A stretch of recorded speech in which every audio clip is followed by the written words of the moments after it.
By the way, this document that I'm holding, these documents, see each little section here? Each day you receive sort of a review of the day past, and you receive the progress that each piece of legislation is making, whether it's dead on the floor, whether it's gone into what's called a consent calendar, where it'll be approved with one, you can approve several dozens of pieces of legislation with one vote because no one's arguing about it. And so everything that is and then also has the verbal record of what happened the day before. So you sort of build this each day, and that's your evening reading.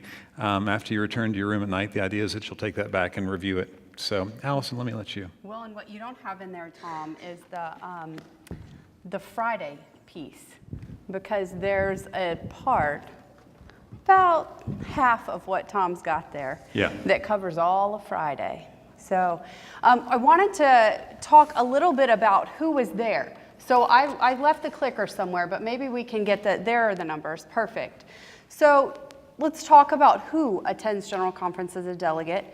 Looking at the plenary session, if we were doing it right here, the bishops would be seated all across here, much bigger space, of course, worship space, the plenary area where the bar is established for everyone to sit, all of the delegates, and then our friends, probably 2,000 guests, circling around us.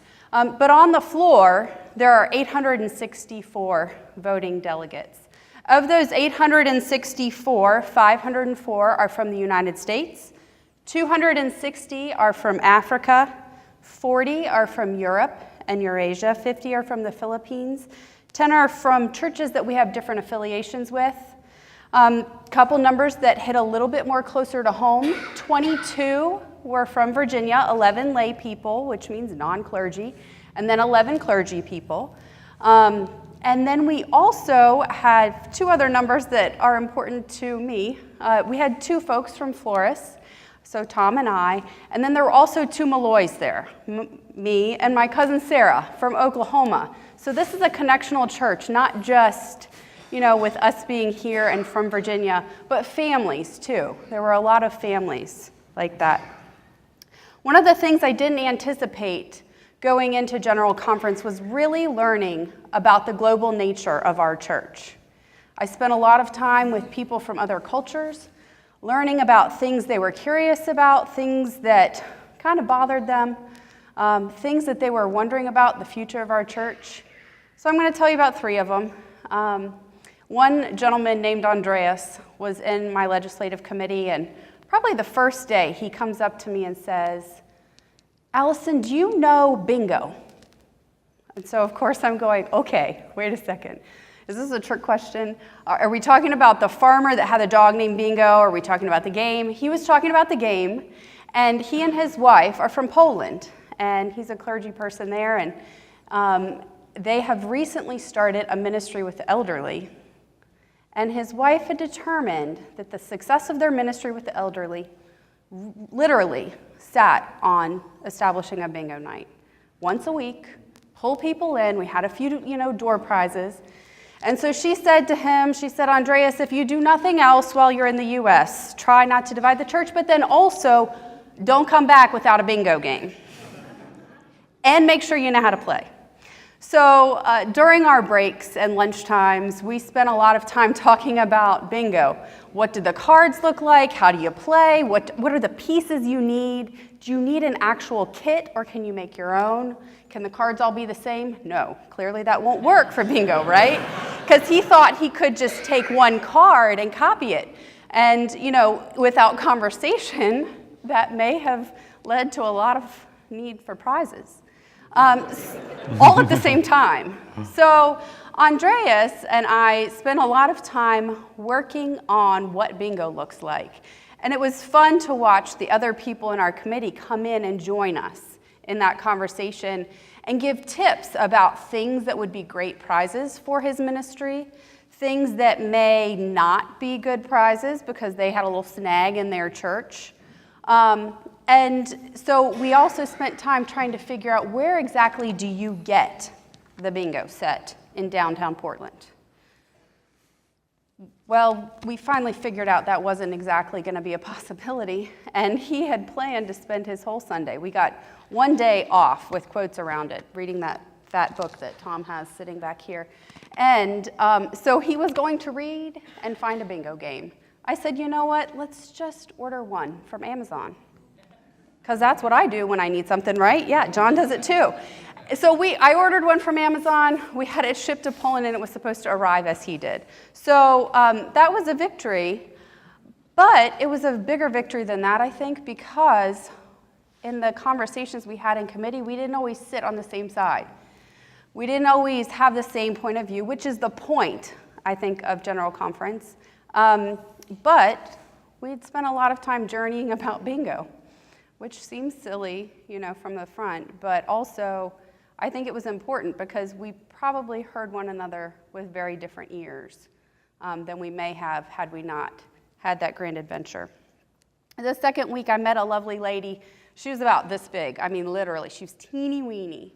And she was sitting on the bench outside my hotel, so I sat there with her for a minute and talked, and she was saying, is this your first time at General Conference? And I said, yes, I'm learning a lot, learning how to do this. She said, well, don't be afraid to get up out of your chair, because you're going to get tired, your back will hurt, your body will hurt, your brain will hurt.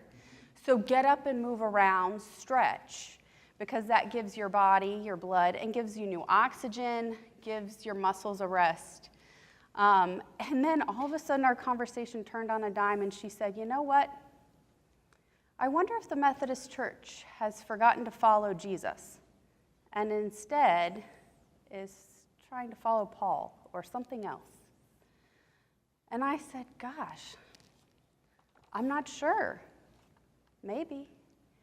And so she continued to talk about how the Methodist Church believes that the Bible is the inspired word of God, not the inerrant word, and that we're humans, so we're not perfect. And being that we're not perfect, those who wrote the Bible were not perfect either. And as she left me, she said, what might the United Methodist Church look like if we actively work to live like Jesus did? And sometimes I think I wonder that too. The third person that I interacted with that I want to tell you about was a little bit more difficult. We were in legislative committee, and we had been there for a long time. This was how long was Saturday? 12-hour day, 13-hour day? Mm-hmm. If you count prayer in the morning, which we did, 13. So we're sitting on 13 hours, and we're talking about child soldiers. And in my committee, this piece of legislation came forward to talk about a resolution.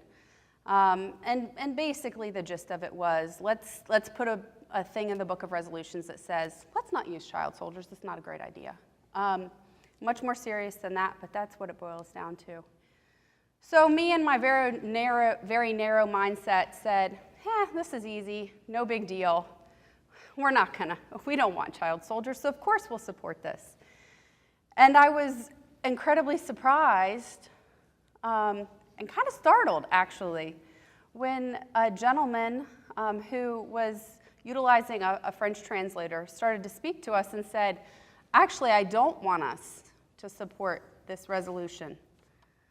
It's common in my home to use child soldiers. I kind of feel like we need them, so I would very much like us not to support this resolution. So my brain, of course, is running 100 miles a minute, trying to figure out how could someone who thinks using child soldiers is a great idea be sitting at this table? How could we have had lunch together? How could we be the church together? And we're talking about using child soldiers.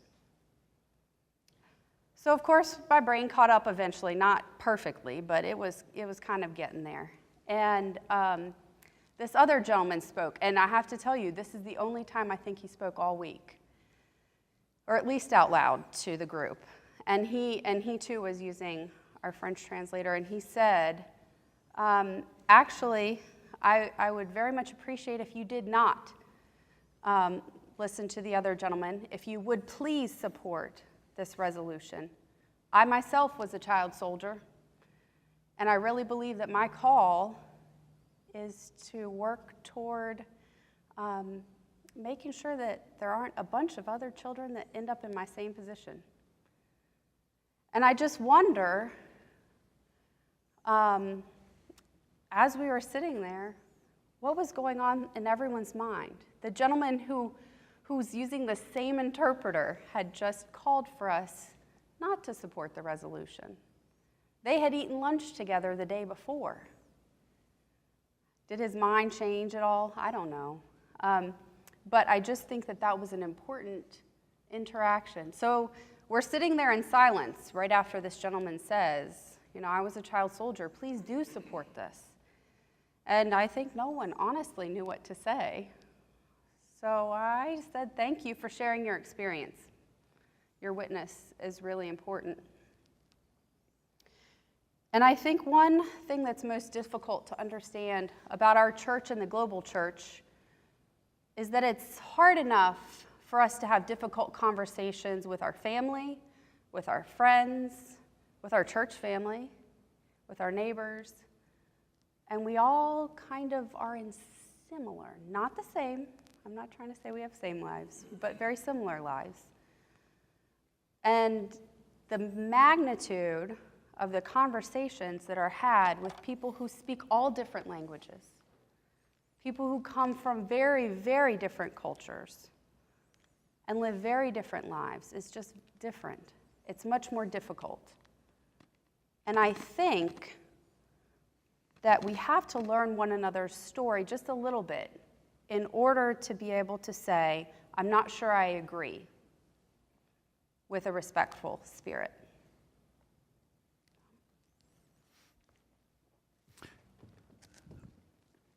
So I'm on. There we go. I wanted Alison to talk because this is her first time she's gone to General Conference, and I felt like when I read some of what she had put together, I thought, wow, it really does help you see the complexity of it, but also how relationships are forged, how you meet people and you talk about other things before you talk about all that the church is working on. This is my 4th General Conference, and so, which I have to sit and recount that every time to think, wow, is it really your 4th General Conference? That's a lot. And so I'm also working with a slide deck I did not look at today, which was a mistake. I was contacted about 5 days before General Conference by Bishop Brown, who I pointed out earlier. And he said, I am putting together a confidential meeting with church leaders prior to General Conference, and I'm wondering if you'll be in town soon enough to attend this meeting. And I would very much appreciate it if you wouldn't tell anybody about my invitation. We'd like to convene this meeting. And he said, I'm going to have leaders from the church who are on the ideological left, ideological right, and then centrist, me apparently being one of the centrists. And when I got there and looked around the room, it was one of these deals. It was a Sunday night at 6 p.m. before General Conference started in a hotel meeting room. And I looked around the room and I thought, I know why you're here, and I know why you're here, and you're here. And I went around, I knew how everybody was in the room except your pastor. I had no idea how I got there. And he never told me why I was invited. But I was one of the folks that was invited who was sort of in the center.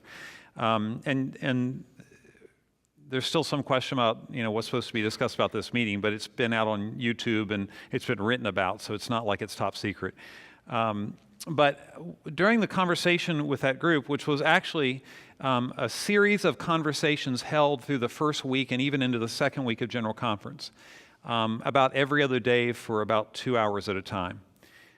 What we talked about were issues related to legislation on human sexuality and whether the denomination was going to break up, because the feelings have become so hardened around these issues that the question is whether unity can actually hold in the denomination as a whole. And so what I did is I shared some of this with you all, those of you who came to the pre-General Conference discussion, and I'm going to put it back up because the frameworks that I talked about then actually ended up being represented during those meetings. And at the end of these meetings, we turned to the two bishops, because Bishop O joined us, and he's the incoming council chair, who you also saw in the video. And we finally said, listen, we think we're on to something here, but we are not an elected group. We are not a diverse group.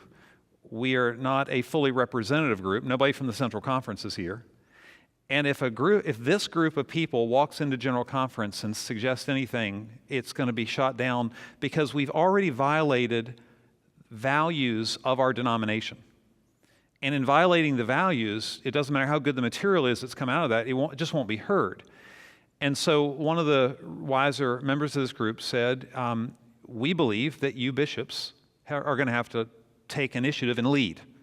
And we would encourage the two of you to call the council bishops together in a sort of an emergency meeting tonight. We think that this ought to be your job, and take what we've discussed, take all the frameworks, take everything, and then bring it back to the General Conference for conversation, because you are an elected body, you are a diverse body, you're a representative body, you represent all the values of the denomination. So in our opinion, there's nothing wrong with having these meetings. Nothing's been wrong about, everything starts with conversation, and better things typically start with strategic conversation. So I really commend Bishop Brown for actually calling this together. But we just knew that it was going to go nowhere. But let me sort of share with you my theory on sort of what the conversation was about. And this is the 4 sugar pack discussion. They are essentially related, especially to human sexuality. There are 4 groups in the United Methodist Church, broadly speaking. And I understand that I'm simplifying something that's complicated, so I'm not going to get it all right. But these are some ways to look at it. And this is actually not my framework. It comes from Tom Lambrook, who's with the Good News Movement, which is a more traditionalist perspective in the life of the church. So in the center, you've got 2 groups that are called progressive compatibilist and traditionalist compatibilist. And these are people who are center of the road people, and some of them related to human sexuality are more traditional, and some of them are more progressive. But what they will say to each other, and I've got a lot of friends in that spectrum, and what they'll say is, look, I don't agree with you about this. And let's take the 2 big issues that are really talked about. Let me get your orientation. This is the left. Let's do that. If you want to hold a marriage of 2 persons of the same gender in the church that you serve, or if you as a pastor want to go do that in a country club or an outdoor setting or something, the folks that live here say, I can live with that. If your conference wants to ordain people that are persons who are homosexual, I can live with that as long as you don't make me do the same thing that you have to do. But I can be with you in that. So that's where the word compatibilist comes from. They say, I'm compatible with that. I don't have to split up. I don't have to leave. The 2 center groups, okay? Now, on the far left are the progressive non-compatibilists. And these are folks who very much see this as an issue of justice. And they believe that the same rights that are afforded to people in American society around employment and around marriage ought to be afforded within the life of the church. And so I'm sort of simplifying this whole thing. And what they're saying is this needs to change because it's a justice issue, and that's a biblical mandate. So it's what they really dislike when you get all these people in one room, in let's just say a hotel meeting room, what they really dislike is when the people over there on the far side start saying, well, for us it's an issue of biblical authority, because what they say is it's an issue of biblical authority for us too. But what's great is when the people over here who are the traditionalist non-compatibilist, and I'll explain a little bit more there. What's really great is when they look over there and they go, you know what, that is an issue of justice for you, and we get it. We get it. In fact, if we believe what you believe, we would be coming at everybody else harder than you are right now. So we really understand where you're at. It's just that we are traditionalists, and we feel like if the United Methodist Church makes these changes, we feel like the church is leaving us. Like we believe in the discipline as it's currently stated. So if you change the discipline, you're leaving us. And for us, this is an issue of how we interpret Scripture, and we have a traditional view of the Scripture, and it has been for millennia the majority interpretation of Scripture, et cetera, et cetera. And then these people, here and here, look each to the side that they're closer to, and they say, yeah, but can't we all get along? And these two groups tend to say, no, we can't. And then this group looks at this group and they say, oh wait, let me see if I can get it up here. They say, but you've got the book of discipline the way you want it. I mean, currently, legally in the book of discipline, you can't do the marriage, you can't ordain a self-avowed practicing person who's homosexual. You can ordain a person who says, I have same-sex attraction, but if they're in a relationship, that bounces them out of bounds. And the folks there say, you know what, it's not enough anymore that the book of discipline says that, because the book of discipline is supposed to bind all of us together. We're all supposed to follow it consistently, but people, they aren't following it consistently, and some of them are not following it consistently. And so in the Baltimore-Washington Conference, the Board of Ordained Ministry was going to ordain a deacon who was a self-avowed, she was a lesbian who was in a marriage. And, the folks over there were just like, do you see what I'm talking about? And then when the bishop, a retired bishop, came down and did a same-gender wedding in North Carolina right before a general conference, and whatever you think about that, the issue is it was very obvious it was a provoking. It was timed. I mean, it's Bishop Talbot has very strong social justice feelings about that, but the timing was the thing that, and so. What the folks on the right say is, every time you all on the left get sideways with the book of discipline. Come on, isn't that clever? Knows how it's sideways? Come on, Jonathan, high five. High five. Hey, I didn't introduce Dave, who's running the camera. I felt bad about that, Dave. Everybody look at Dave right there. Dave's really big help around Floris. Dave does all the sound over at Restoration, and he fills in here at Floris as well. He's just a good team member. Okay, so he says, every time you all get sideways, it really causes us problems, because see, these people, for instance, the Good News movement and the Confessing movement, these are two affiliation groups within the United Methodist Church. They're groups that have sort of come together over the years. They're not official United Methodist groups, they're groups of United Methodist. And what they say is, every time you all get sideways, we have a problem. Our members start leaving the pack. So we've got this pack of people, and when you all do the same gender wedding, or when you do this, it really drives us crazy, because our people within our group, they're leaving, and we're tired of our people leaving because we feel like we're keeping the book of discipline, you're not, and we're losing members over it. And then when you continue in the conversation, the traditionalist compatibilists say, yeah, we've got a little bit of that problem too. Some of our folks are leaving for the same reason. But they're leaving, they're not going to another United Methodist church that's more conservative, they're leaving the denomination.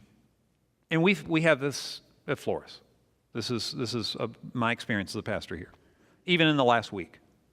And the frustration was not at the denomination, it was actually at me. So what the folks over here are saying is, look, we need to rigidly follow the book of discipline. So they actually had legislation that you heard in the first 5 minutes that was not passed, and it said a just resolution. So if a pastor does a same-sex marriage right now in the United Methodist tradition, and someone brings them up on charges for that, they go through what's called a just resolution process. So the legislation was, a just resolution now means if you do that, you take a year off, no pay. If you do it twice, you're fired. Now, the Judicial Council, what you heard in the very beginning is the Judicial Council said, no, that's really not constitutional. That's not, if you've already determined the outcome, it's not a just resolution. So they took all that legislation off the floor, which felt like sort of a victory for the folks that live over here. Actually, some of us would argue that that's not really a conservative thing. Defining a just resolution is going to cause us problems. Now, one of the things that the Legislative Committee did that I thought was really, really intelligent is before it went to Judicial Council, they said, any chargeable offense gets resolved this way. Because some of us just said, hey, how is it fair that we're only going to deal with marriage of same-gender people that way. But you can do, maybe a pastor commits adultery and gets 3 months off in counseling. How's that fair? So what they said is any chargeable offense gets resolved the exact same way. 1 year off. Well, then pretty soon everybody across the spectrum is going, well, that feels kind of, so you see right? You see, people hate equity. We usually hate equity, and so that's where that is. So then what's interesting is this group started saying, well, listen, it's great when we're not getting sideways, but guess what happens to us when we don't act on our convictions? We're losing members too. We're losing our people. Because you know what? People are tired of it. And yeah, they can go join the United Church of Christ, they can go join, a number of the Episcopalians, a number of denominations, but they'd like to be United Methodist, but they're tired of waiting. And then this group here says, we lose those people too. See, the thing that stinks about living in a church in this area is you're losing them on both ends, this erosion. And the problem is, it's the willingness to live within the definition of who you are. So we've defined who we are by the book of discipline, but a lot of folks along the spectrum feel like we need to shift that one direction or another. But the question is, will we live into it? But here's the real problem. Okay, now let me be really clear. First, let me stop here. Do you have any questions so far? Because I'm going to tell you what happened to all this sexuality legislation. Yes?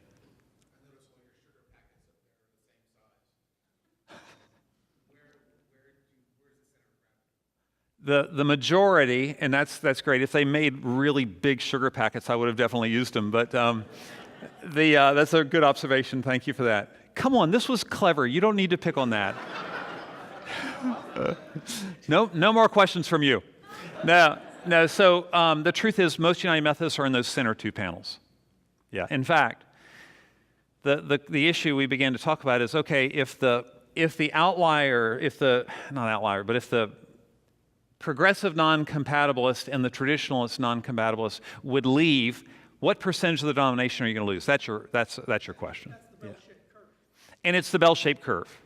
Yeah.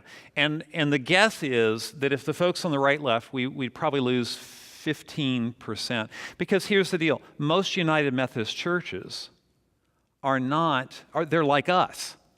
In this room tonight, we have all four of these groups. And frankly, I have an idea of where many of you are, right? And so we have all four of these groups in this church. So what you don't have many of are whole churches that are ready to jump in one direction or the other. And that's why the erosion of the sugar pack, to me, was a good way of thinking about this. Now, the question is, if one church would break off, so on the Arlington district, if we would have in Western Fairfax County, let's say that Church X, which is 5 miles away, so I'm not naming any certain church, okay, would become the traditionalist non-compatibilist and start advertising as such. Much like the Anglican church is split and the more conservative churches have become Anglican churches. I'm sorry, the Episcopal church is split, the more conservative become Anglican.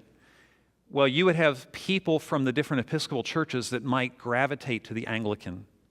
So the Falls Church Episcopal had to leave its property, and it's doing quite well, thank you very much. It's growing right now. Well, one of the reasons it's growing is it's attracting people from other Episcopal churches that are of like minds, but their churches are remaining Episcopal as they've become Anglican.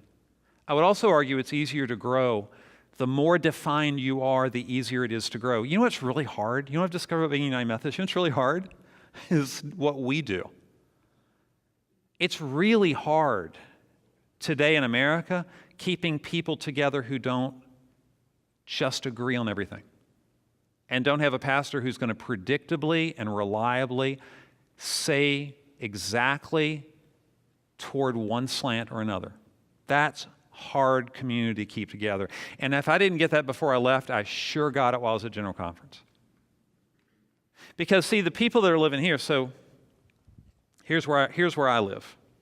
It's about right here. By way of the congregation I serve, the area of the country in which I live, and sort of who I am as a person. And these folks feel like, wow, you just don't hold any conviction, do you? And these people are like, wow, you don't have any prophetic edge, do you? So like you're just not loved by either camp over here. But the truth is, what you're also trying to do with your own congregation is just keep it together, you know? So I've really come, honestly, some of you who hold more extreme views, left or right, I've really come to love you. Just because you still show up. I mean that because I have email that can demonstrate that I really tick people off on both sides, right? And even within my own family. I've got email. Like 2 days after General Conference, you know, and you're just like, yeah, but I was in there. I was doing good stuff. And they're like, I can't believe, you know, just like, oh my gosh. Okay, so anyway, what other questions do you have? Yes. Love your schematic. Oh, yes, thank you. Sugar packs and all. In which of the two positions on the right are confessing movement and good news? They're on the far right. Far right. Yeah. And part B of my question is, someone, a friend of mine, a colleague, published a list one time of all the chargeable offenses in addition to the one that you cited, and it was staggering. Oh, yes. It's 30, yeah, exactly. some of which I have committed. Yeah. But quietly in the silence of your heart. Okay. What I love is that Glenn goes, some of which I've committed, and he points past his wife to the superintendent. His wife's like, yes, he has.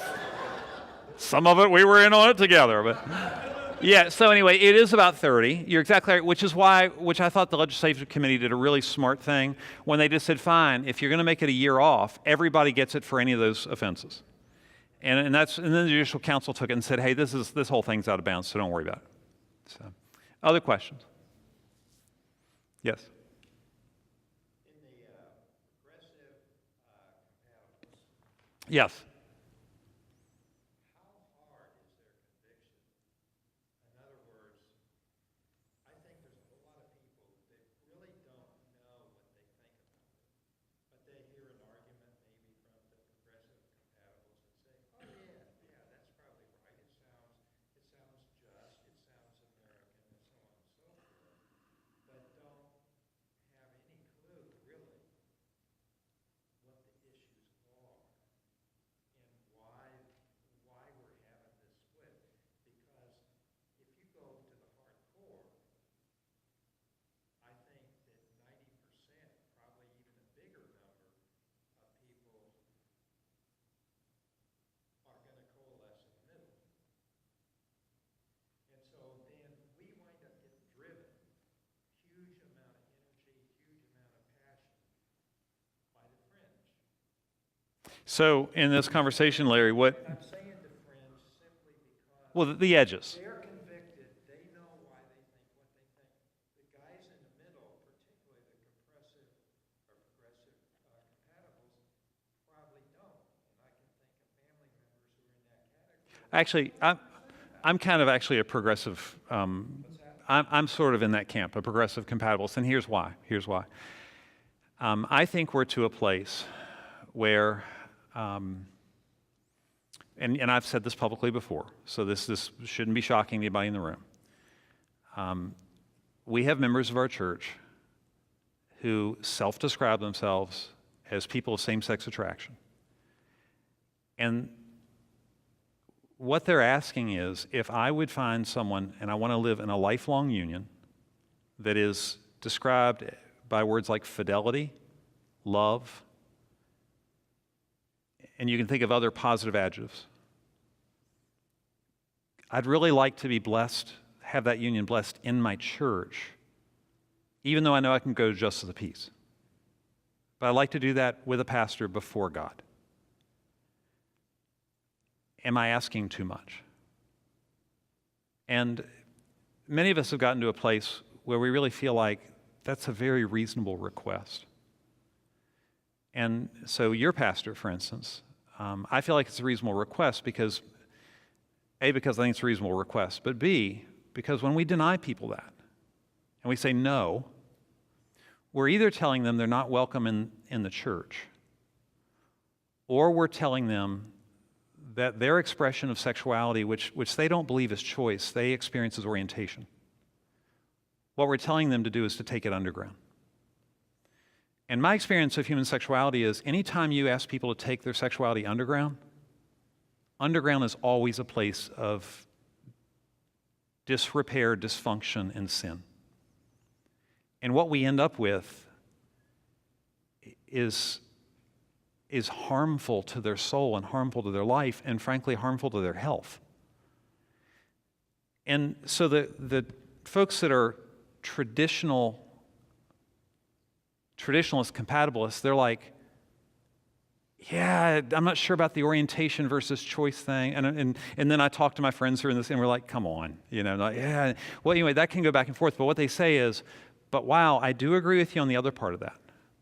Now, I'm describing my conversations with people. I'm not describing the position of the church. I'm not describing all this.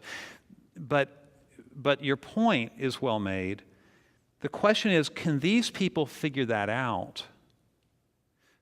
But these folks here and the folks that are over here are just like, if that book of discipline changes one iota, these folks, if the book of discipline changes at all and moves in that direction, no, I just can't do it. Because for them, what they say is, if you change that, they feel like all the scripture falls, which is a piece of biblical interpretation I just don't understand.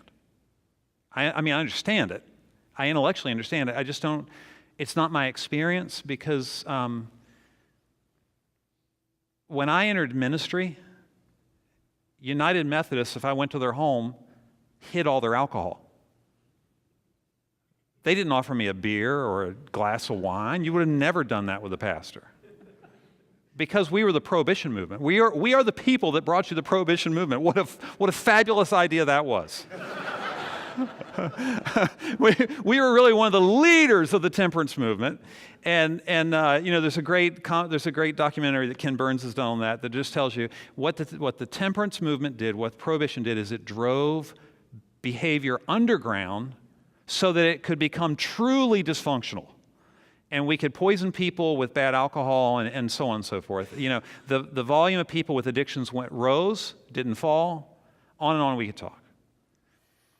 And now what I notice about these people is they're comfortable drinking a beer, not getting drunk, but they can have a glass of wine and they find that their arm doesn't fall off. And can I tell you something else about everybody in these four camps?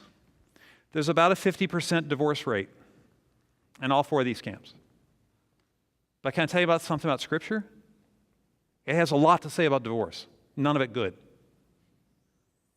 And the idea would be, if you choose to get a divorce, you're done. You're done in the intimate relationship game. And that means you're done with sexual expression, and that means that you're done with marriage. But as United Methodists, we don't hold people to that standard. We don't say that. That's an issue of biblical interpretation. And so I'm, it's important. I think it's important for me if I'm going to go to General Conference and do this stuff, just to kind of tell you where I'm at. And then, I can't tell you what it does to me. Now, this is just to the micro level of Tom Berlin's little tiny personality. It is crushing when people leave this church over these issues for me. Both people here and people here. Because I tend to like them all across the spectrum. But when you get into these deep conversations, this is the kind of thing that you begin talking about, which is the biblical authority and interpretation question. But to your point, Larry, the two groups in the center tend to be able to do the conversation better without walking off. This group actually is more interested in sticking around, but for the first time, its leaders are saying, we've just about had it. So, Jesse, you had your hand up. Yeah, I have a question that builds on what he's saying, and I'm trying to understand maybe the difference between the compatibles and the non-compatibles. To me, when I look at this issue, it's a spectrum.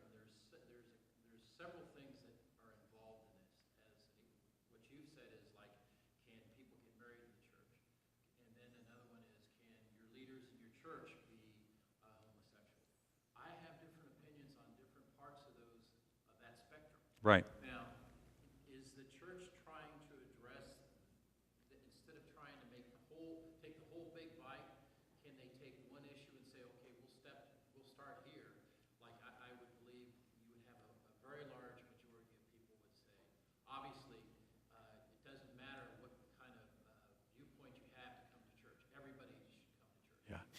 So great question. That's a great transition question, so thank you for that.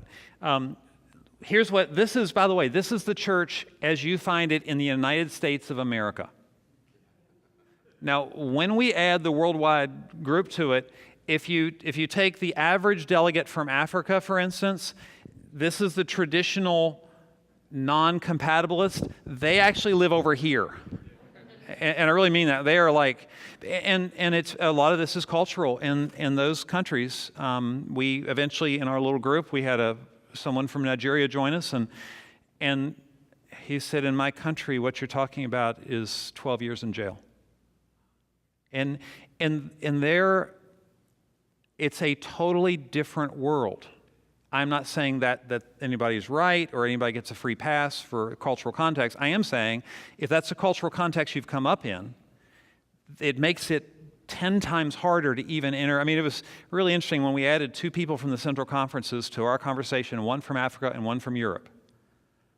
The one from Africa took this conversation to a space that we never were, because they were so conservative. And then the one from Europe was like, why can't you Americans just get along? What is the problem with you people? Like, we do this and it's fine. We just keep quiet and do the right thing and you'll be okay. And I'm like, yeah, that's probably not going to work. Kurt, but I'm going to finish your question in just a second. Let me get Kurt's question first. Are there any age demographic differences between these? I think that if we did a bell curve on that, it would slope to this direction. Yeah, based on my family email, it would slope way over here pretty fast, yes. The problem with non-compatibilists purging them is that there's going to be tremendous collateral damage, right? Well, the collateral damage is this. I mean, as far as the church, because if the church leaves, you're going to have people that are, Right. So, they might just drop out, not go to another church. well, the other thing is you have to just ask, let's start first with a question. I don't know if people will drop out or not go to churches. I just have no idea what would happen. But what I will say is this. The United Methodist Church has a $604 million budget. And with that budget, we do tremendous good work all over the world. Take the Imagine No Malaria initiative. We've really shifted the needle on malaria. We've saved thousands of lives with the World Health Organization, working in tandem with other really well-known groups. And we're like a serious partner. All the medical clinics, all the schools, all these good things we do in Africa and Asia especially, but also things we do right here in the United States. If we break up, we're going to immediately lose 15% of us, probably one way or the other. And the other thing is there is an unfunded liability that runs through this denomination because our pre-82 retirement plan was based on the same model as your Social Security plan, which is to say your future generations are paying for it. So if they choose to exit, we need them to pay their unfunded liability before they go, or the rest of us are going to have an increase in apportionments to cover our retirees who are our most vulnerable people in our system. And so that's a really important thing to think about. So to your point, this isn't just as simple as y'all do whatever you want, because we have come together over a couple hundred years of history. So, when you're sitting in the room and there's 12 of you and you're really talking about dividing the church.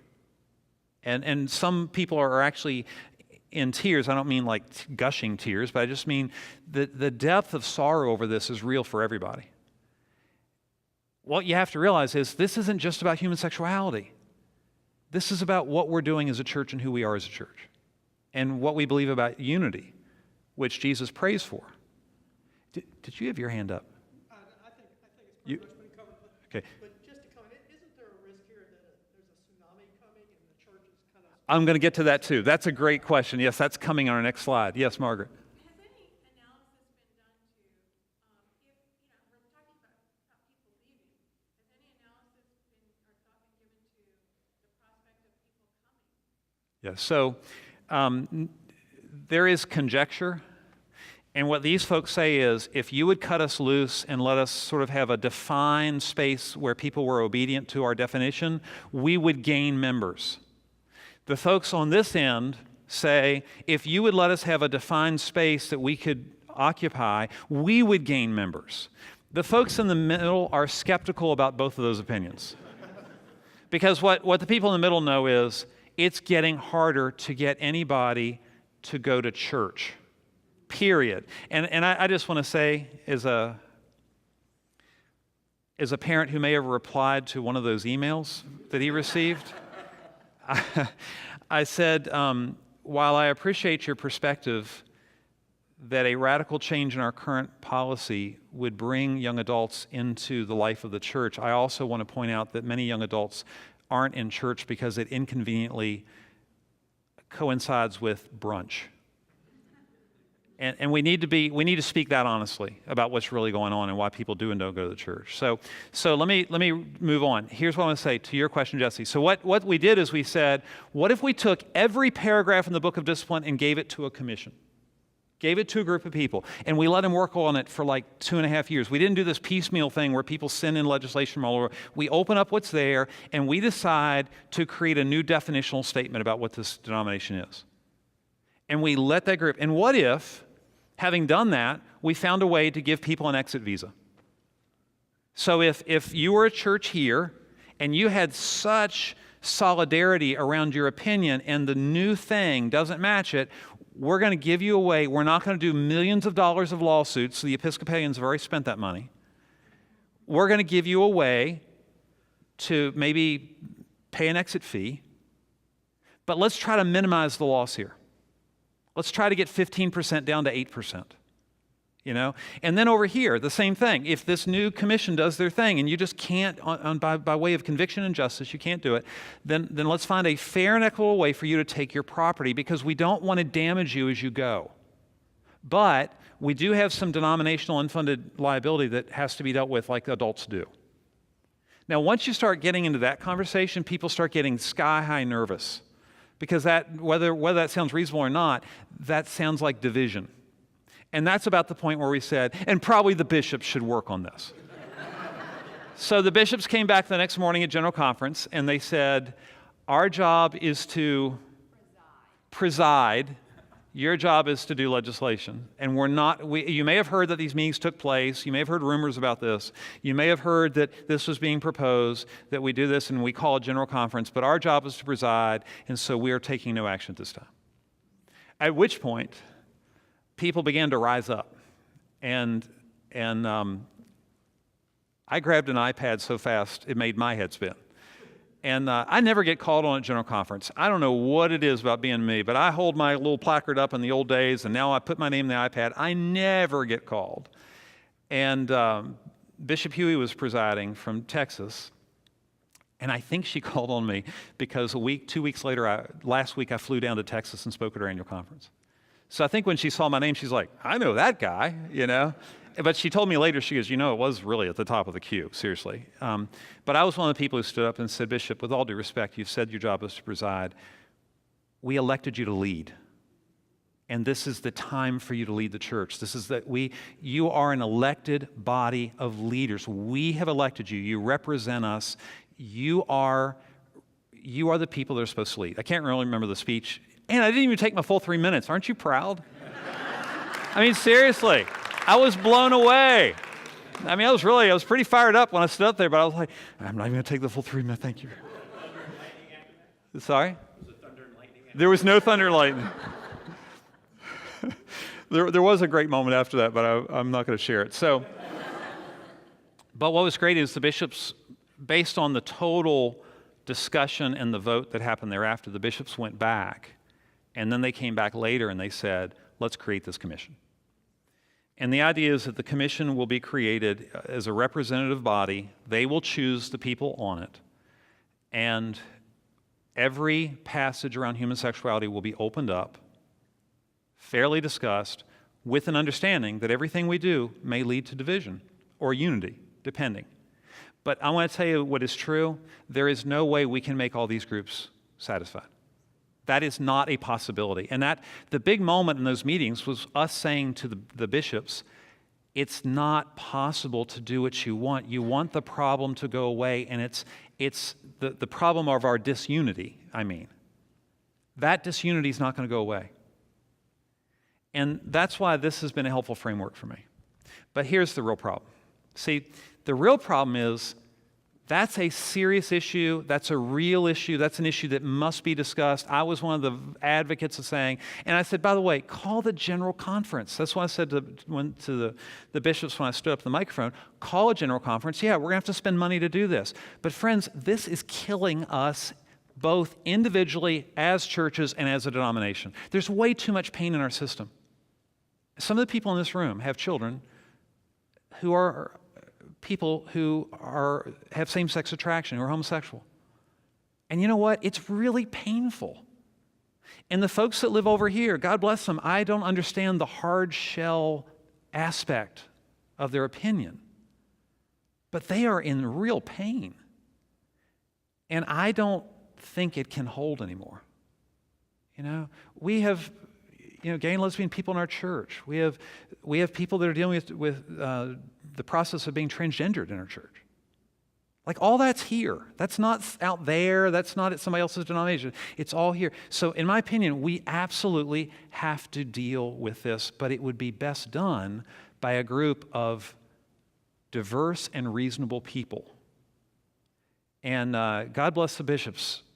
In a maddening outcome, they are going to wait until November to create this commission. So we've only got a couple of years to do this work. And there's a dysfunction with our council of bishops that I cannot explain to you. I don't get it. I don't get it. Because you've got momentum right now. You've got political momentum. You've got the will of the General Conference. And if they would begin to name some people in each of these groups, they would build credibility. So I will not talk any more about that. But yes, Jill.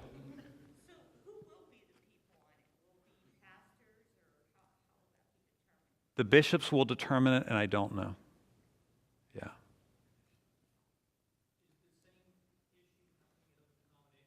Say that a little bit louder. Is the same problem happening in other denominations? Yeah, the question is, is the same problem happening in other? Absolutely.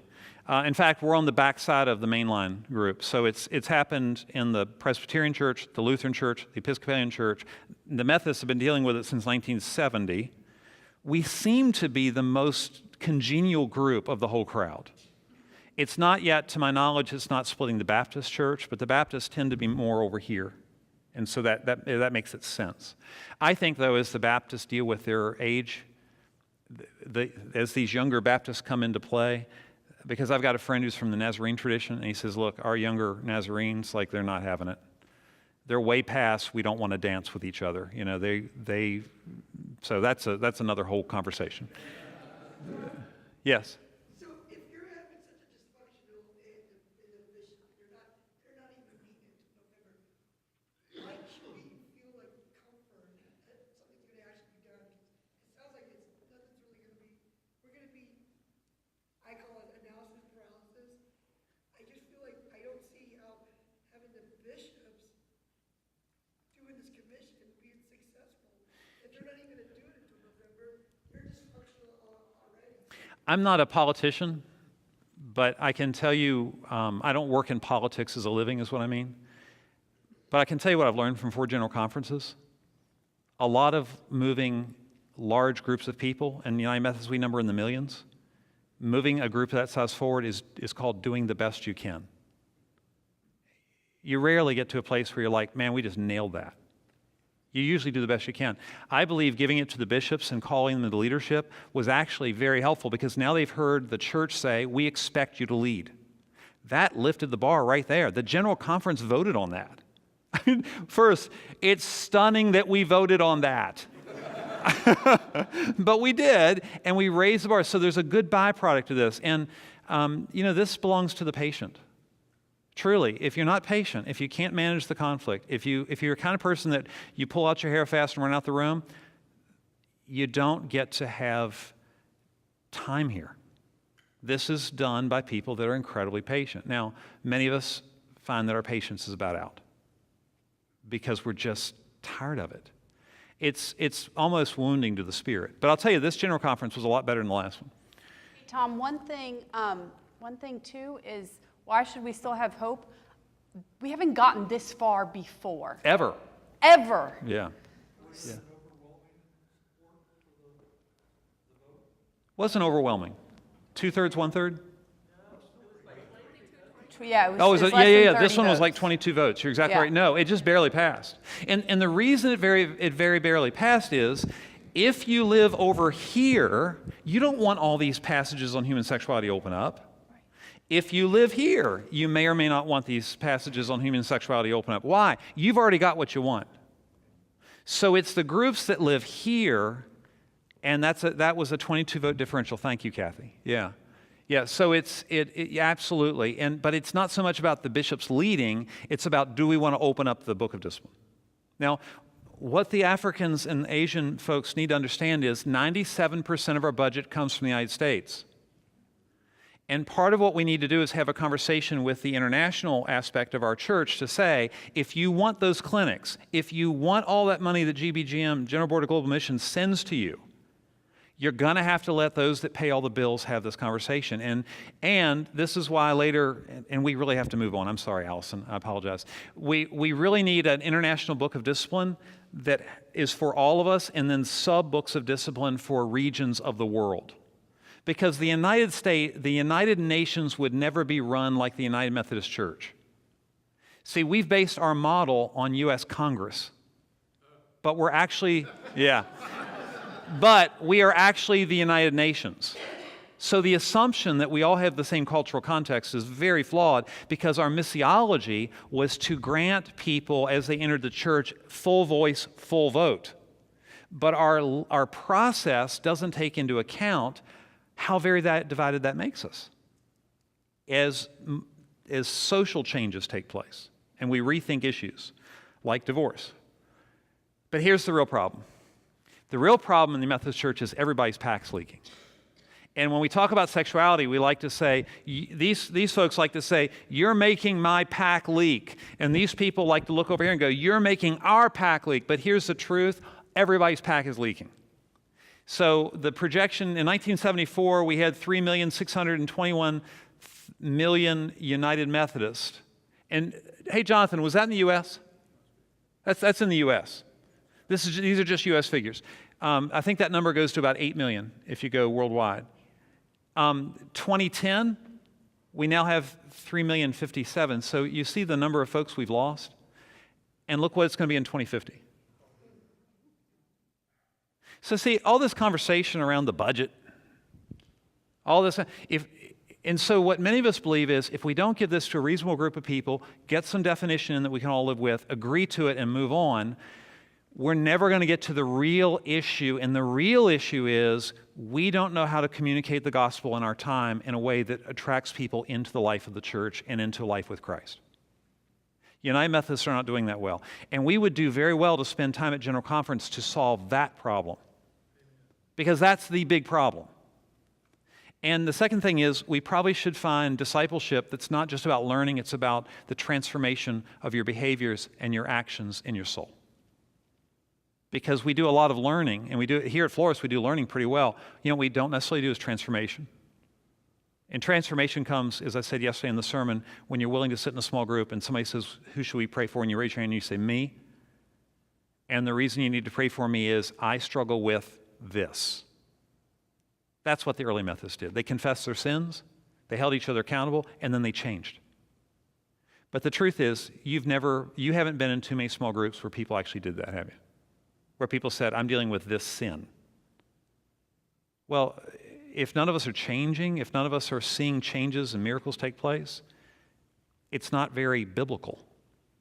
Because in the Bible, people changed. And I'm not saying you all aren't living good lives or I'm not living a good life, but I can tell you I've got some areas where it would probably help me if I had one or two people that would hold me accountable. Now, thank God, some of us go create that on our own. But this is the real problem in the United Methodist Church. And so the folks on the right, that's the Central Conference, that's the Asian and the African side, and then the Europeans are sort of sprinkled around the center. But part of what's happening that you have to understand is as we're leaking, the African church is actually doing quite well because African churches do quite well with high definition. So when you saw the guy from Africa stand up and he said, you know, evangelism and this, you know, that's true. And they are growing. And so one question is, hey, who's going to take those folks? Because if the folks over here, if we change similar paragraphs in the United States over human sexuality and they say, we're not with you, that's great. That helps solve a real budget problem. Because if they leave, but then we lose our access to the ability to do things like the Child Rescue Center and Mercy Hospital. Because the bishop you heard speaking, that was the African bishop, was John Yambasu, and he used to be the director of the CRC. And one of the reasons he's a bishop is people realized that he had this tremendous capacity to come to the United States and find partners. So it'd be a shame to lose all that. And as I said, 97% of the budget's coming from the U.S., not from the rest of the place. And the side on the right, however, is growing, so the voting gets harder. And that's why when the bishops here, what said November was maddening, it was really maddening, is now the bishops are saying, let's just put off that general conference until 2018 so it won't cost as much. But here's what they're not thinking about. In 2018, there will be more African delegates, and the 22 vote margin goes away. And we are going to be beholden to countries that don't pay any of the bills while we're eroding, and that's not good for them or us either. And there are a lot of folks that when I say that out loud get sort of unhappy with me, and it's not about the money, Tom. Well, it's not about the money until it's about the money. And I'm not saying it's about control of the money, but we have to understand that when we create policies that dwindle our churches down, the money's not there. And people like me and you can't do magic. So that's it. That's that. Let's go on to the other topics. We have a budget. The good news is we held the budget flat until somebody stood up. A guy from Kentucky stood up and said, I think we should give $5 million more to theological education in the Central Conference because they need more seminaries and more training. It's very hard to argue against that. But so we were hoping, those of us on the Finance Administration Subcommittee were hoping it would land at 597, and then it got to 599 in the committee, and we said, okay, that's okay. And then it got to 604, but that's not a huge delta. Like that's doable, and it was for the right thing. And now Alison shall talk. Okay, so It'll be better. We'll zip through a few things just so that we can get some more questions. So during General Conference, we talked about the Sand Creek Massacre and spent some time remembering horrific acts that the Methodist leaders of that time played in the massacre. And then we spent a bit... The Sand Creek Massacre, Oh. The Sand Creek Massacre was led by an elder in the United Methodist Church. Right. He destroyed an Indian village. 3/4 of the people killed were women and children. And then when he got back, the governor, who was a Methodist, said, great job. And the church never disciplined him nor apologized. So this has been since 1884? 1864. And so the church officially has written a biography of that, has confessed of that sin, has apologized for its connectivity to all that, and came and did a formal, go hit that red button, did a formal ceremony apologizing. And the Arapaho Indians and the other tribe that was involved were a part of creating the document that was the history of this whole massacre. And it was actually super, I got to tell you, I've Say what would be helpful on a piece that goes up for presentation is to say where Sand Creek is, because you've got some important information. 1864, so we know there's a civil war going on. Was this kind of somehow related to that, or is it totally separate? Yeah. But we don't know where it is. Well, here's the great thing. If seriously you have interest, Cokesbury is now selling the book, and you can buy it and read it. It may be sold out, Tom, but I have a copy that I'd be glad to share. Yeah. I think it's Wyoming. Why? Is that right? That's my understanding, Tom. It's out west. So I'll be honest with you. That came with all the General Conference material. My life has frankly been too busy to read it yet. So a friend of mine wanted to see it. I sent it to him. I'm going to be getting it. It's on sort of my summer reading list. Yeah. Danielle, can you grab my copy out of the roller over here and just take a peek? And you can confirm for us where Sand Creek and where the massacre is. Wyoming, okay, so thank you. Thank you. Pardon me? Colorado. Okay, so we've got Wyoming and Colorado. Out west, we're going with west, and we're going to recall and lament. Okay, so the new hymnal. West of Winchester. So being that we're at Floris, not many of us use our hymnals on a super regular basis, but they're in the pews. They're those blue books that, are in that little holder. And many of our friends across the denomination do pull those out and use them weekly. However, they're a little dated. They're from 1989. And there has been a grand call for a new hymnal. So, of course, we're working on that too. The goal, from what I understand, is to put together a core piece that goes in all hymnals, but then let the rest of it be things that are kind of on demand. So say Floris wants to have the core piece and then some more traditional pieces and some more contemporary pieces. You can have your own hymnal printed for your local church. And so that's kind of exciting, especially for some of the smaller churches who frankly can't afford to replace their hymnals that frequently. And they'll also vet music a band would play. So they'll start putting up and saying, okay, here's contemporary music, and you can choose from, here are 10 new songs that are out, and they'll say, is that song in keeping with United Methodist theology? Which frankly is a real problem with more current music. It's some of it's not really compatible, and also as long as it eliminates any song, as you know what I always say, any song with the word sha-na-na-na-na-na, I'm great with it. So, but this is a shift in the industry of printing that will allow these sort of micro printing experiences, and I actually think this is going to be really helpful. So Tom has talked a little bit about the growth in the central conferences. So after our general conference in 2020, we will have 5 new bishops in Africa and add 2 new central conferences and another provisional annual conference in Rwanda. In addition to that, you did mention the increase in the budget for the Central Conference Theological Education Fund. And so that's where the additional, I think it was $5 million came from, where we doubled that money. We also spent some time talking about term limits for U.S. bishops. This is something that does exist in other places, not in the U.S. currently. And so people were on all sides of this conversation saying, okay, if we establish term limits for bishops, it's going to keep them on task. It will, keep them working. Other people might say that puts them in a spot where they may not be able to do as much work because they're always fearing for their position. So all sides of the conversation, at the end of the day, that proposal did fail. Another change for the Methodist Church, we removed ourselves from the Religious Coalition for Reproductive Choice.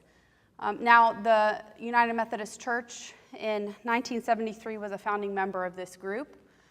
The conversations around this topic didn't include the full scope of the resources provided. Resources provided include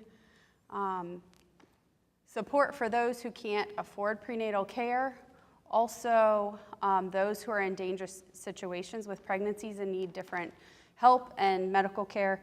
Our conversations did focus mostly on the resources for abortion, and we did, as the global church, pull our name from that support. It is to be noted, though, that the United Methodist Women and the Board of Church and Society do still support the Religious Coalition for Reproductive Choice. Tom? Just very quickly, all amendments related to divestment failed. Those related to Israel, those related to fossil fuels, all failed for different reasons. The fossil fuel primarily failed on two discussions. One is it's really hard when you have an international meeting and everybody flew there and then drove cars and, there's just that problem. And I don't make light of this, seriously. I get that it's really important, but we are all sort of co-opted, and the question becomes, why should the clergy pension funds Because what the Board of Pensions said is, first, if you allow us to stay in, we are at the corporate table. That's where we can work for change. And number two, if you remove fossil fuels, we already have screens on our pension funds. So our screens currently include things like gambling, alcohol, tobacco, anything related to pornography or sex industry. And that's about, I'm going to get my numbers wrong. If you take those screens and then add fossil fuels to it, 17% of the economic portfolio is eliminated.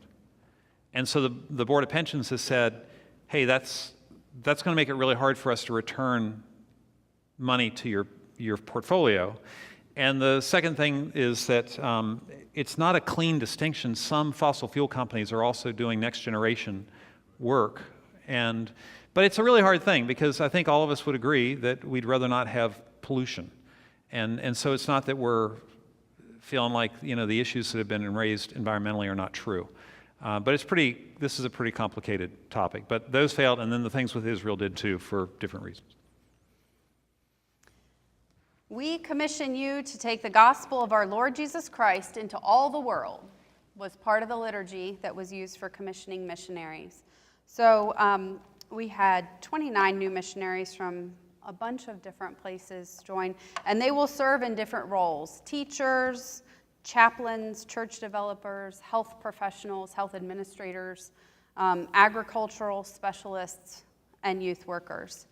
And they are serving internationally, so all over the globe: Palestine, East Angola, Mexico, Macedonia, Nigeria, El Salvador, Central African Republic, Nicaragua, Malaysia, Russia, Sierra Leone, 5 in the Republic of Congo, Democratic Republic of Congo, 3 in Southeast Asia, 2 in Estonia, 3 in Mozambique, and then in the U.S. we have 1 each in West Virginia, North Carolina, Ohio, and Tennessee. I'm working not to make a West Virginia joke. I'm really working on that right now. Keep talking. And so then the Global Book of Discipline was another piece that we talked about, which of course may inform conversations in the future. There was a draft presented, and it will continue to be a conversation piece as we move forward. Is that it? That's our last slide. How about that? Okay, so I told you we were going to have a lot of time for questions, and we don't, but we took a lot of them in the middle. Do you all have any questions about anything else that we didn't take questions on? Let's go here and then here. What happened with the child soldier? With what? The child soldier. Oh, yeah. What happened?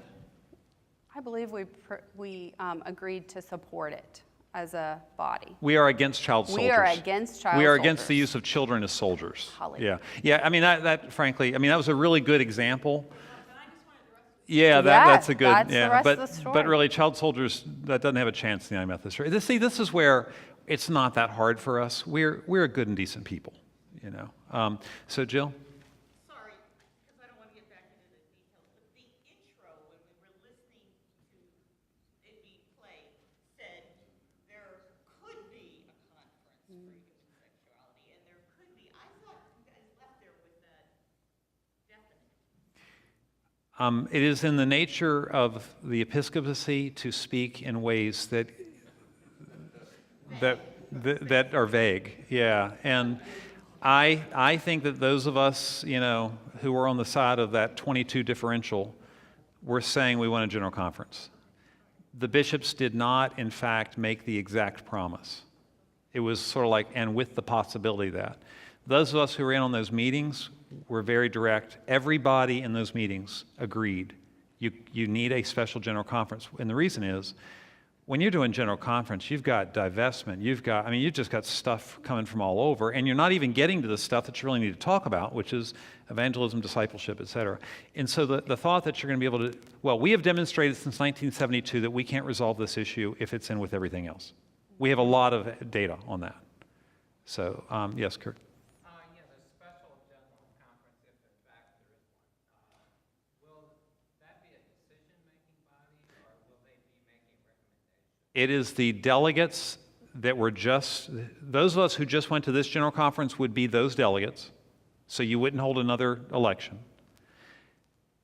And it would be a general conference, so it would have decision-making power that can change the Book of Discipline and the Book of Resolutions. This is a 4-year term, so it's not a one-and-done thing. So, Tom, in your experience, particularly given your foreign service at Wesley, theological as well, I'm just curious, what are you hearing from members of clergy who are under 40, who are facing this as well, who still have a lot of their career potentially ahead of them and leading our church forward? Yeah. Which of these issues are really resting with them? Did you all hear that question? The question was, what are you hearing from clergy under the age of 40 about the issues related to sexuality, I think. Oh, the general, overall. So I would say on human sexuality, that bell curve, when you drive down to 40 and under, shifts in this direction. That is not to say that everybody who's under 40 is progressive. That is not true at all. But it does say that my experience is the bell curve shifts. Kathy, I'd be interested if that's your experience as well. And then I think after that, it just depends. The thing I like about United Methodist is most of us aren't very predictable. And it's what Jesse said a little while ago. He said, look, if you took that whole package of human sexuality questions, I might think one way on one topic and one way on a different topic, and it wouldn't seem predictable to somebody who is here or here. I actually think that describes most of us on the issues of General Conference as a whole. So it gets harder to predict after that. How about, Mike, that hand was up first, and then we'll come up here to Elizabeth. It's not about the money until it's about the money. So, how are these, or has it even discussed how the prospects of things like Restoration Church and the encouragement of the try to improve the income of people into the church, Yeah. those efforts? I know that Virginia Conference has really tried very hard to make sure restoration works. I mean, are there lessons being drawn from that? What are those lessons? So there were a group of us that were working to try to carve out $20 million out of the denominational budget for that exact purpose, for the to create best practices for existing United Methodist churches. And that also did not pass the test of the Judicial Council. They said you can't do that the way we were suggesting it be done. So, Mike, to answer your question, is there was within that budget, that denominational budget, there is money for what's called Path 1. Path 1 is new church starts, new church development. Restoration would fall. In fact, some of the money that flows into restoration, I think, comes from Path 1 through the conference, or is that all conference money? It's all conference money. But in other places, there are churches like Restoration that come from Path 1. What is being discussed at the Board of Discipleship now as a result of the conversations around that $20 million carve-out is a possible inclusion of something called Path 2. And Path 2 would be the revitalization of existing local United Methodist churches. And what are the best practices for that? And I'm really hopeful that the board on its own can do it. And this is a thing that Methodists often don't understand. All the power we need is already in the room. Like, we can do whatever we want. I mean, if the Board of Discipleship wants, it doesn't need special approval from General Conference. It already has the power to say, we're going to focus also on existing United Methodist Church along with new church starts, and we're going to carve out part of our own budget and do that. And they can do that in between because their budget has already been given to them. So I think that conversation has started. I don't know what the outcome will be, but in that $604 million budget, a lot of that type of work is located there. And those are things, as a delegate to General Conference, I feel really good about because I've read all those reports. There is not a report I did not read. I did not read every single piece of legislation coming to General Conference. Pull that book out, if you don't mind, Allison. All the books? Yeah, pull all the books out. No, because it's... Do you have all of them? Yeah. Oh, that's exciting. Pull them all out. So before, yeah, notice the wheelie cart. Portland, Oregon has never seen so many wheelie carts in all its time. Oh my gosh, you should have seen us getting through security every day getting in with these.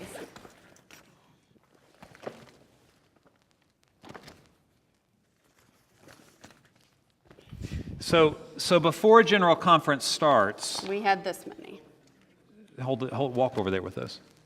Before General Conference starts, we have this many. That includes the reports and the legislation. So what I said to you is I read the reports and I read all the legislation in my committee, but I didn't read all the legislation in her committee. What I did is I said, hey, Allison, what's important? And see, I was new and didn't know I kind of knew that was acceptable I did read all of it. Luckily, but she did come to me before she made the spreadsheet she was going to make. She's like, so I should I make a thought- spreadsheet. I was like, no spreadsheets. thank goodness. No. Thank goodness for that. Anyway, we had another question here. Yeah, I know it didn't pass, but share with us about the, was it called a resolution 44 or something, 44, and Rule 44. conversation was Yeah. about and how close it was? So because we've never made any progress on this human sexuality, well, when I say progress, because the feeling is we never have an agreeable conversation on human sexuality. And by agreeable, I mean the conversation we have right now is at microphones using Robert Rules of Order, and it just degrades into some ugliness. And so what they said is, why don't we try a new rule in the rules for General Conference, and we've got 43 rules on how we're governed at General Conference, and let's put Rule 44. Rule 44 will be how we talk about human sexuality issues, and why don't you explain how it was going to be done? It was going to be a small group process where each of us was sort of reassigned, not in small groups with other people from Virginia, but Much like a globally. bingo wheel. Kind of like the bingo situation. Yeah, we'd mix everybody And so up. you mix everybody up, you make sure you have interpreters, in the right places, which is part of the logistical difficulty there. And so you have small group conversations at your tables with a facilitator present and a note taker, except I think it was a fancier name than note taker. Yeah. And so the note taker takes all the information to this next level. They put it all together and then present, all the note takers together, present it to the plenary with a group that kind of makes it work together and puts all of the ideas with some tabulating in there to say how frequently they popped up. And so when that was brought up and discussed, we used about a day to, is that fair? 3 mornings, 3 mornings, yeah. 3 yeah. half days. 3 mornings to haggle over that. And eventually it failed. And they said, there will be no Rule 44, we'll do this the old way. And so meanwhile, I'm going to these evening meetings, right? And what we're saying is, are we all watching how Rule 44 just failed? Like, we can't even have a different conversation. Now, the folks over here are like, no Rule 44. Mm-hmm. And even the folks over here are questioning Rule 44. Because what they're saying is, they're going to give the output of all those conversations to 6 people. Who gets to choose the 6 people? Who are they? What do we know about them? Everybody assumes a conspiracy, which was very helpful when 12 people get to the end of their conversation and look at 2 bishops and say, we are not representative, we are not overly diverse, and there's no way we can take these ideas to General Conference because it's going to go the way of all that. Now, we were ideologically very diverse, so Bishop Brown chose us on an ideological spectrum. But that's not the full value set of the United Methodist Church. So it failed, and so we went back to Robert's Rules. But then, when the bishops came up and said, we're going to create this commission, all the legislation on human sexuality moved off the table. So we ended up not needing Rule 44 anyway. Yeah. And actually, they did use a tiny little vehicle and had us do small group conversation at our day. tables. Yeah. Which was very fascinating. Yeah. Which was really, really fascinating. Can you let me put this in perspective for one part? This is obviously a huge issue, and as you were mentioning, it could break up the church and has broken up different denominations. Is this something that happens once every 40 years, or no? What the point I'm getting at, that you get a topic like this that's so volatile. Once you get this resolved, you're going to have another topic that's like this, or is this unique? And the reason why I'm kind of asking that is I kind of thought I would hear something where somebody would be stepping up and saying, there was an issue like this that was written about in the Bible, and this is how they resolved it, and that we should kind of do the same kind of thing. Or has anybody historically figured out how to do it instead of creating a new wheel? Yeah. So, relative to this issue on human sexuality, the early church had to figure out a very hard issue, which is do Gentiles have to become Jewish before they can be Christian? That was a huge issue, right? And one of the issues is, do they have to eat the right food, and do they have to, what mores of Judaism do we carry into our Christian experience? So what they did is they created a council of discerning people who discern the will of the Holy Spirit. Peter had his vision by that time that's recorded in the book of Acts. But it was the council that really got together and said, here's what we're going to do. And then, luckily, Robert's Rules of Order had not been invented.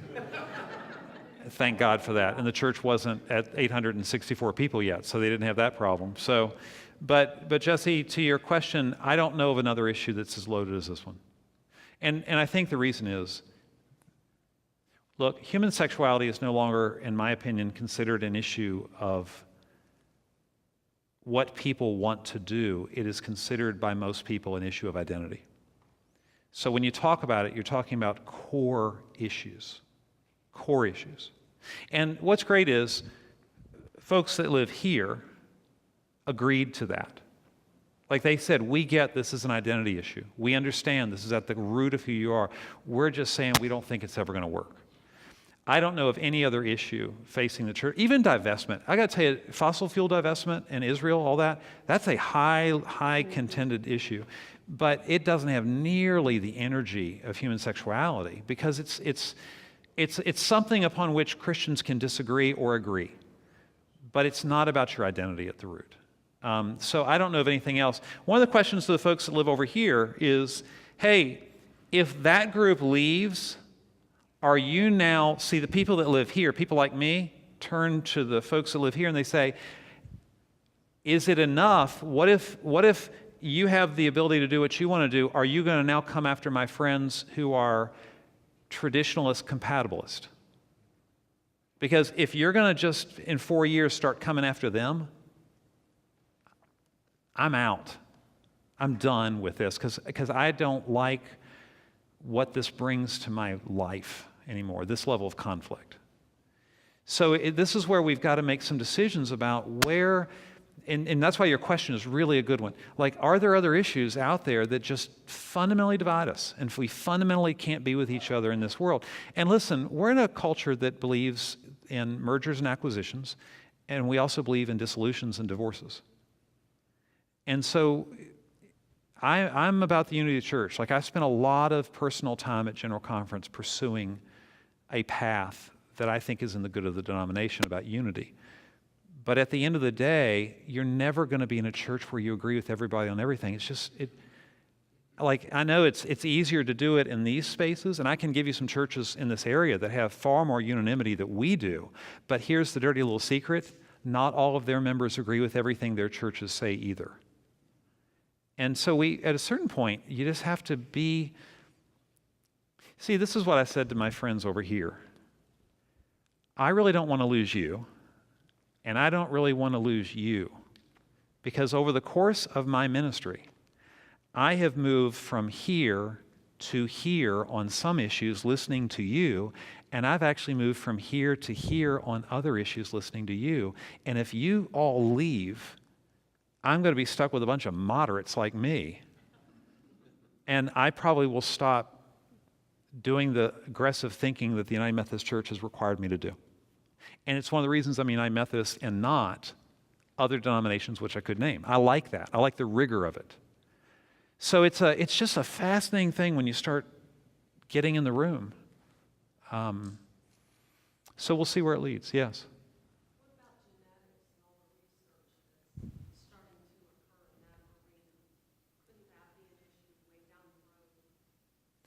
So the question is, what about the research and genetics, could that be an issue way down the road? It could be. It could be. It absolutely could be. Yeah. Frankly, I don't think you're ever going to convince these folks to shift their positions. So I'll tell you what we're going to do. We're going to take these 3 questions, and then we're going to call it a night because folks have to go. 10-second question. Sure. What I was trying to get at the first time I asked the question was, do we have empirical knowledge of how many people that these issues that we're wrapping ourselves around and asking about and risking schism over, how many, like in terms of percent, actually have their lives impacted by those issues?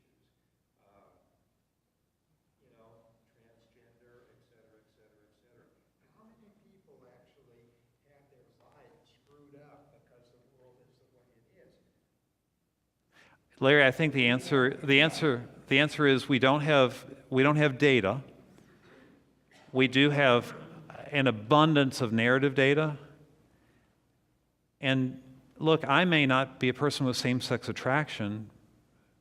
Well, any of you may not be a person with same-sex attraction, but you may have a cousin or a child or a grandchild or a next-door neighbor. So the definition of wrapped around the axle depends on the level of connectivity you have with these relationships where, in my words, it's wounding. But I'll tell you this, in our church, we've got a lot of folks, we have a far greater number of people who have children who have same-sex attraction, and those parents are actively trying to figure out how to create an inclusive world for those children, an inclusive family for those children. And what they're saying to me is, I'd like to have an inclusive church for my children. Now, your phrasing, are those parents wrapped around the axle about this? I would argue that yes, they are. So the data set would have to include. We as a denomination are wrapped around the axle about those things that we're risking big trouble. I think we may have big trouble, actually. I'm just wondering Right. if that's a big number of that 3 million that are currently members. You know, we have 1.5 million that are affected by that. Right. Yeah, I do think we may already have the big trouble, and I think one of the reasons we won't have data about that is because this is not a safe place for folks to fully express how God has created them. And so I think that's one of the tricky spots, is if we are not providing our brothers and sisters in Christ with a safe space to name who they are and how God has created them, then we will never have good data like you're asking for. Glenn? Just a quick response to a question from over here. Not a question, but just a comment. We did divide in around 1840 over slavery. Yeah. It took us 100 years to get back together on paper, and another 30 years before it became a reality, and we still haven't reached heaven. Yeah, on that issue. Yeah, that's a great example. Thank you. And then, Jeff? You just answered my question. Oh, great. Okay. Yes, one more. Yes, I'm just, and I apologize, I didn't hear everything from the beginning, I was late, but is it possible that any type of letter or communication to the church at large, you can share your biblical interpretation of homosexuality and how you feel, I mean, I know that delves into the You're asking if I can do that or if the Methodist Church has done that? well, either. I think a lot of people are grappling with Yeah. what do we feel biblical. So you can find my sermon on that about 2 years ago, and I think it was in a January time frame. It was in a Hot Topic series. It was in September. September a year ago. And I did walk through some of that. The United Methodist Church actually has curriculum around that topic, where they look at both sides of this issue and those interpretations. And then these groups produce their own materials around that same thing. And as you can imagine, their materials come to radically different conclusions. But it is helpful to look at both sides of it. So there's a lot of that out there. There's a lot of material out there, and your pastors talk to it as well. But back to Larry's point, it's not a sermon I'm going to do every 6 months. It's an important sermon to do, but to Larry's point, like, we don't need to make that the topic of the Methodist Church. And my experience is that the people most connected to it often agree with me about that. Because you know what I hear from folks? I've had people say to me, look, somebody will come to me and say, I'm a person who would describe themselves as homosexual, but I just want to go to church. Like, I don't want to go to gay church. I don't want to go to lesbian church. I just want to go to church. And their sexuality is not their primary self-definition. Like the same way that my primary self-definition is not heterosexual. That's why I don't have those big gold chains, and open collar. It's just not my primary self-definition. So I think most of us experience our sexuality that way. So that's why I don't. So it's out there. You've got a video for it, Teresa, and I would encourage you to go back and take a look at that. Yeah. And then if you want some other materials, send me an email. and I'll help you find them. Okay, I think that's all the questions we're going to do. You all have been so good. I'm so pleased that we have about 60-some people here tonight. I'm really pleased by that. Thank you for coming.